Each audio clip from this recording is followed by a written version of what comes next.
Hey, ici Léon, aujourd'hui on va parler des pronostics pour Bash in Berlin. Allez, c'est parti. On démarre le premier match, CM Punk contre Drew McIntyre dans un strap match. Là, ça va être un match assez compliqué à pronostiquer, puisque les deux catcheurs sont à peu près à égalité. Bon, même s'il y a un peu plus de points du côté de CM Punk qui a beaucoup plus floué Drew McIntyre que Drew McIntyre a floué CM Punk.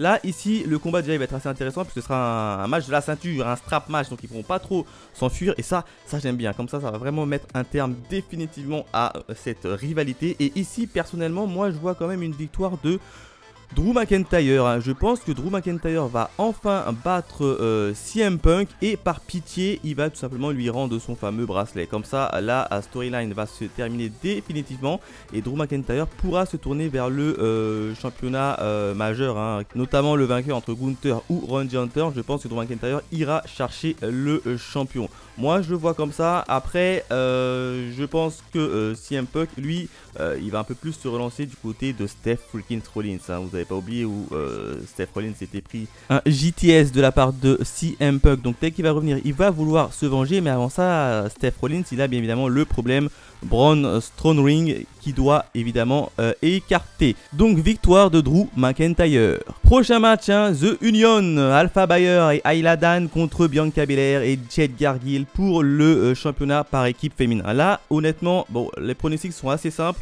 Je pense tout simplement que ça va être Bianca Belair et Jade Cargill qui vont remporter la victoire. C'est un peu dommage puisque je pense que s'ils font ça, c'est que Alpha Fire et Ayla Dan vont perdre assez rapidement leur titre et on n'a pas vu grand chose d'eux et ça franchement c'est vraiment dommage. Après, moi j'aurais pensé que Bianca Belair et Jade Cargill, il y aurait un peu plus de distension, notamment puisque c'est principalement Bianca Belair qui prend un peu toute la hit. Et puis là, tu as Jade Cargill qui arrive comme par magie et qui foudroie tous ses adversaires. Donc là, je penserais quand même que Bianca Belair sera un peu plus énervée contre Jade Cargill. Mais a priori, ça a l'air de plutôt bien tourner. Il n'y a pas de dissension dans leur équipe. Donc ici, moi, je vois seulement Bianca Belair et Jade Cargill remporter la victoire. Sauf si, évidemment, une tierce personne va venir et interférer. Mais ici, logiquement, victoire de Bianca Belair et Jade Cargill. Prochain match, Gunther vs Randy Orton pour le titre évidemment de Heavyweight Championships.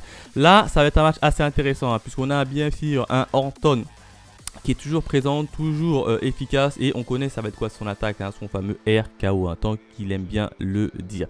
En face, tu as un Gunther qui a démarré tout petit et puis là, il a grandi, évidemment, il est devenu champion et en plus de ça, il sera quasiment devant son public. Bon, même si on sait que Gunther n'est pas forcément allemand, mais grosso modo, pour la WWE, c'est un allemand, il va catcher devant son public et à mon avis, Gunther sera poussé par le peuple allemand. Donc ici, personnellement, je vois une victoire, une conservation du titre par Gunther. Je vois pas comment Randy Orton pourra le battre. Je pense que Gunther va continuer à être champion, qui va un peu donner du momentum au titre, comme il aime tant le dire. Et comme ça, derrière, ça pourra permettre un petit, pourquoi pas, un Drew McIntyre vs Gunther. Et ça, tu vois, ça va être assez un beau match. D'autant plus que derrière, il peut y avoir peut-être CM Punk, voire Seth Rollins. Donc, tu vois, là, ça tourne un peu, on ne sait pas trop qui va un peu confronter le vainqueur de ce match-là. Mais ici, en tout cas, je pense que Gunther vs Randy Orton, ce sera un match très compliqué, mais Gunther va en sortir vainqueur. Autre match, les jumeaux de la terreur, Damian Priest et Rhea Ripley contre le Judgment Day, emmené par Dominic Mysterio et Liv Morgan. D'ailleurs, au niveau du nom, les jumeaux de la terreur, le nom il est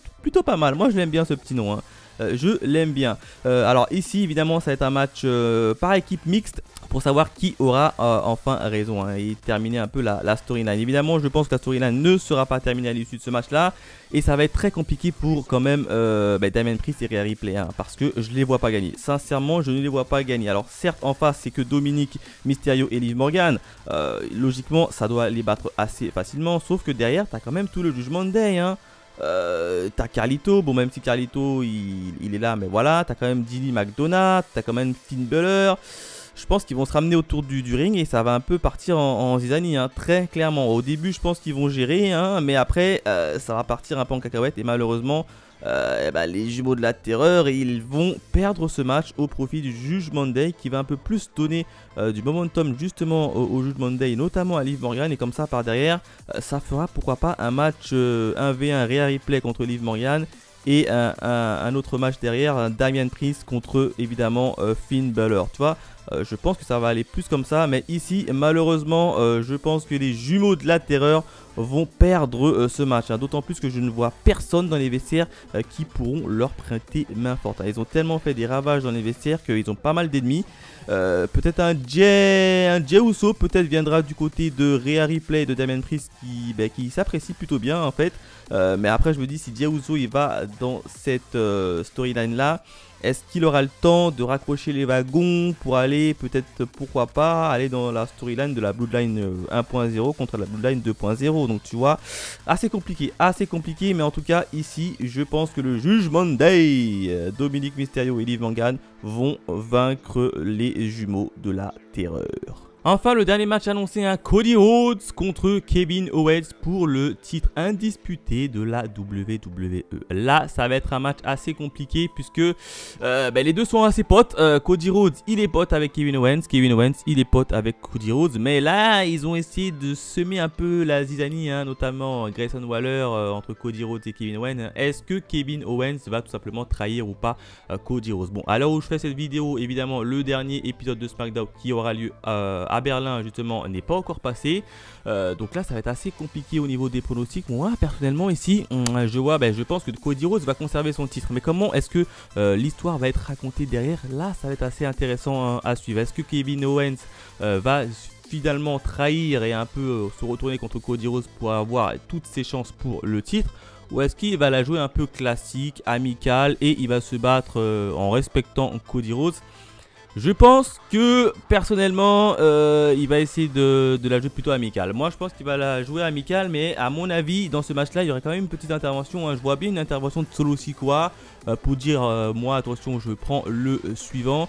Et ça va un peu rabibocher Kevin Owens et Cody Rhodes. Je pense qu'ils vont un peu faire front commun face à la Bloodline. Mais ici je pense que le match sera gagné, je pense même c'est sûr et certain, le match sera gagné par Cody Rhodes. Mais que Kevin Owens ne tournera pas du côté un peu heel envers Cody Rhodes. Évidemment, je fais ces pronostics avant l'épisode de SmackDown qui aura lieu à Berlin. Donc évidemment, s'il tourne heel au moment de l'épisode à Berlin, mon pronostic n'aura plus lieu d'être. Mais ici, quoi qu'il arrive, je pense que Cody Rhodes conservera son titre. Voilà ce que je pouvais dire sur les pronostics de Bash in Berlin. N'hésitez pas à me laisser vos pronostics dans les commentaires. Et nous, on se retrouve à la prochaine. Allez, bye!